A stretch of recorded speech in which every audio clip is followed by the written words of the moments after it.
हाँ, तो नमस्कार दोस्तों। आज हम स्टार्ट कर रहे हैं हिंदी का ऐसा टॉपिक जिसका नाम है संधि, जो कि हर एग्ज़ाम में 100% पूछा जाता है। संधि शब्द का मतलब क्या होता है? 2 शब्दों या अक्षर मिलकर जब नया रूप बनाते हैं, तो यह चीज़ आपके एग्ज़ाम से मार्क्स को भी डबल कर देगी।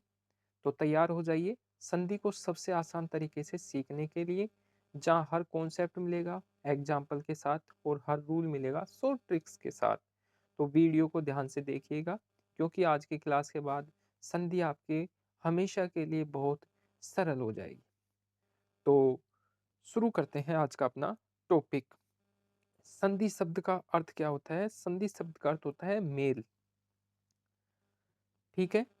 व्याकरण में संधि का अर्थ दो या दो से अधिक ध्वनियों या वर्णों के परस्पर मेल से उत्पन्न विकार से होता है। जैसे रमा प्लस ईस, गिरी प्लस इंद्र, इति प्लस आधि, सदा प्लस एव, पर प्लस उपकार, शु प्लस आगत। तो आपने यह देखा कि जो ऊपर वाले शब्द दिए हुए हैं उनमें अंतिम शब्द की ध्वनि और दूसरे शब्द की प्रथम ध्वनि के परस्पर मेल से जो विकार उत्पन्न हो रहा है, वह परिवर्तन ही संधि कहलाती है। जैसे रमा प्लस ईस में रमा के अंदर लास्ट का माँ है, उसमें आ रहा है, और ईस में बड़ा ई आ रहा है, तो ये ए बन जाता है। तो इस प्रकार से प्रथम शब्द का अंतिम ध्वनि और दूसरे शब्द की प्रथम ध्वनि मिलकर संधि का रूप बनाती है। ठीक है। तो दो वर्णों या अथवा ध्वनियों के परस्पर मेल से उनके मूल रूप में परिवर्तन या विकार ही संधि कहलाता है, याद रखना। संधि केवल दो ध्वनियों यानी स्वर या व्यंजन के बीच होती है, शब्दों के बीच नहीं होती है। यानी कि शब्द ध्वनि केवल ध्वनियों के बीच में होती है, शब्दों के बीच में नहीं होती है। संधि होते समय ध्वनियों में परिवर्तन आ जाता है। जैसे आ का और ई मिलकर ए बना देते हैं। ठीक है, याद रखना।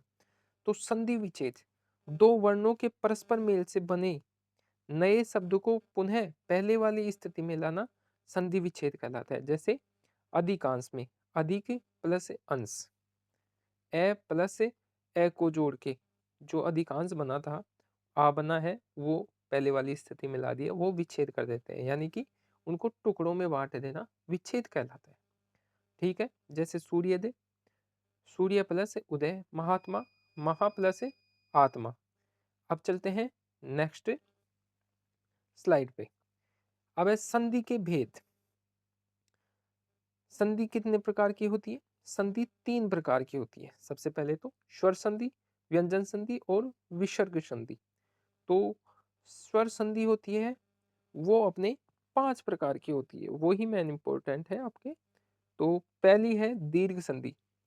अब इसमें क्या होता है, यदि ह्रस्व या दीर्घ जैसे ए, ई और उ के बाद अन्य ह्रस्व या दीर्घ ए, ई, उ, आ, ई ये आ जाए, तो दोनों के मेल से दीर्घ स्वर बन जाता है। यानी कि आ, ई, बड़ी ई और बड़ा ऊ बन जाता है। जैसे ए प्लस आ से बल्कि जैसे मत प्लस अनुसार मतानुसार, परम प्लस अर्थ परमार्थ, ए प्लस आ मिलके आ बनते हैं। तो राज प्लस आनंद राजानंद, पर्वत प्लस आरोही पर्वतोरोही। अब दूसरी है गुण संधि। यदि ए या आ के बाद में ई या ई, ऊ या ऊ, री या री आ जाए, तो दोनों के स्थान पर क्रमशः आई, ओ और अर बन जाता है। जैसे ए प्लस छोटी ई बन के छोटा ए बनाती हैं। तो गज प्लस इंद्र गजेंद्र, शुभ प्लस इच्छा शुभेच्छा, ए प्लस बड़ी ई मिलकर ए बनाती है। जैसे सोम प्लस ईश सोमेश, परम प्लस ईश्वर परमेश्वर। अब वृद्धि संधि, वृद्धि संधि क्या होती है? ए या आ के बाद में ए आई हो तो दोनों के स्थान पर आई हो जाता है। ओ औ हो तो उनके स्थान पर औ हो जाता है। जैसे ए प्लस ए, लोक प्लस एषणा लोकेशणा, हित प्लस एसी हितैषी। ए प्लस ए होता है तो ए, तथा प्लस एव तथैव, सदा प्लस एव सदैव। यण संधि क्या होती है कि यदि ई, उ, ऊ अथवा री के बाद कोई अन्य स्वर आ जाए, तो ई के स्थान पर य, ऊ के स्थान पर व तथा री के स्थान पर र हो जाता है। जैसे ई प्लस ए बराबर य, गति प्लस अवरोध, गत्यावरोध, अति प्लस अधिक, अत्यधिक। ठीक है।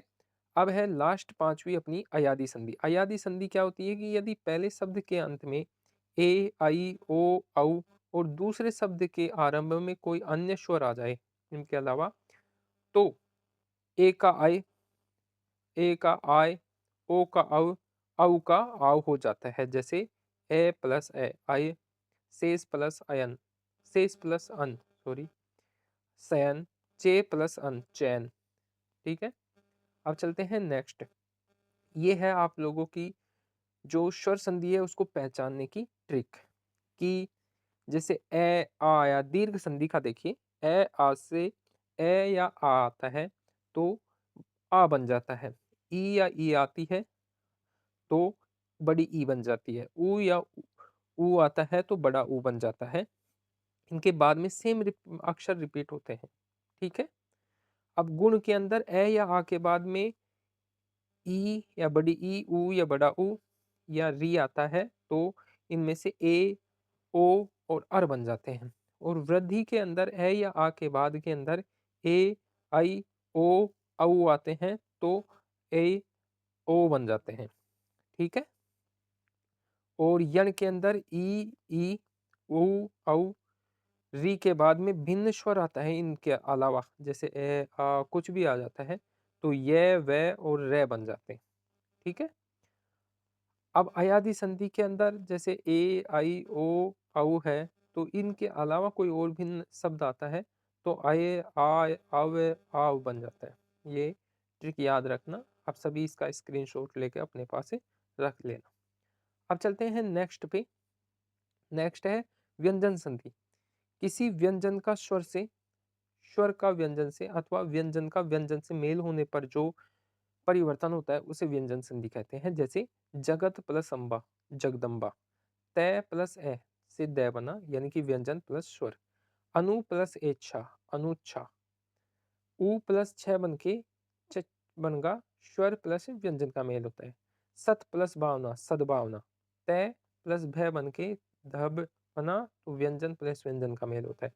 व्यंजन संधि के प्रकार। अब देखिए व्यंजन संधि में होने वाले मेल तीन प्रकार का होता है जो इस प्रकार है। व्यंजन का स्वर से मेल, जैसे जगत प्लस ईच, जगदीश। वाग प्लस ईश, वागीश। स्वर का स्वर से मेल, आ प्लस छादन, आच्छादन। स्व प्लस छंद, स्वछंद। और व्यंजन का व्यंजन से मेल, जैसे सम प्लस गत, संगत। सत प्लस जन, सज्जन। अब है अपना नेक्स्ट विसर्ग संधि। विसर्ग के बाद किसी स्वर या व्यंजन के आने से विसर्ग में जो परिवर्तन होता है उसे विसर्ग संधि कहते हैं। जैसे मनः प्लस रथ, मनोरथ। दुह प्लस जन, दुर्जन। नमः प्लस ते, नमस्ते। विसर्ग संधि के नियम है कुछ, वो आपको जानना जरूरी है कि विसर्ग संधि बनाने के लिए कुछ नियम इस प्रकार हैं। पहला नियम है विसर्ग का ओ में परिवर्तन। विसर्ग का ओ में कब परिवर्तन होता है? यसह प्लस गान, यशोगान। मनः प्लस रथ, मनोरथ। तपह प्लस बल, तपोबल। मनः प्लस रंजन, मनोरंजन। मनः प्लस विनोद, मनोविनोद। मनः प्लस हर, मनोहर। दूसरा है विसर्ग का रे में परिवर्तन। निहि प्लस धन, निर्धन। दुह प्लस बुद्धि, दुर्बुद्धि। पुनः प्लस जन्म, पुनर्जन्म। निहि प्लस भय, निर्भय। आसिह प्लस वाद, आशीर्वाद। दुह प्लस गुण, दुर्गुण। तीसरा है विसर्ग का स में परिवर्तन। निहि प्लस चय, निश्चय। दुह प्लस चरित, दुश्चरित। निहि प्लस छल, निश्छल। निहि प्लस चल, निश्छल। दुह प्लस शासन, दुशासन। निहि प्लस चंद्र, हरिश्चंद्र, हरि प्लस चंद्र, सॉरी। चौथा है विसर्ग का स में परिवर्तन। निहि प्लस संतान, निसंतान। निहि प्लस तेज, निस्तेज। निहि प्लस संकोच, निसंकोच। विसर्ग का श में परिवर्तन। धनु प्लस टंकार, धनुष टंकार। दुह प्लस करम, दुष्कर्म। निहि प्लस काम, निष्काम। विसर्ग का लोप होना। विसर्ग का रे से मेल होने पर विसर्ग का लोप हो जाता है और विसर्ग के पहले का स्वर दीर्घ हो जाता है। जैसे निहि प्लस रोग, निरोग, निहि प्लस रस, निरस, निहि प्लस रज, नीरज। विसर्ग में परिवर्तन न होना। यदि विसर्ग से पहले ए या आ हो तो विसर्ग का मेल कै तथा पै से हो जाता है, तो विसर्ग में कोई परिवर्तन नहीं होता। जैसे अंतः प्लस करण, अंतःकरण, प्रातः प्लस काल, प्रातः काल, पै प्लस पान।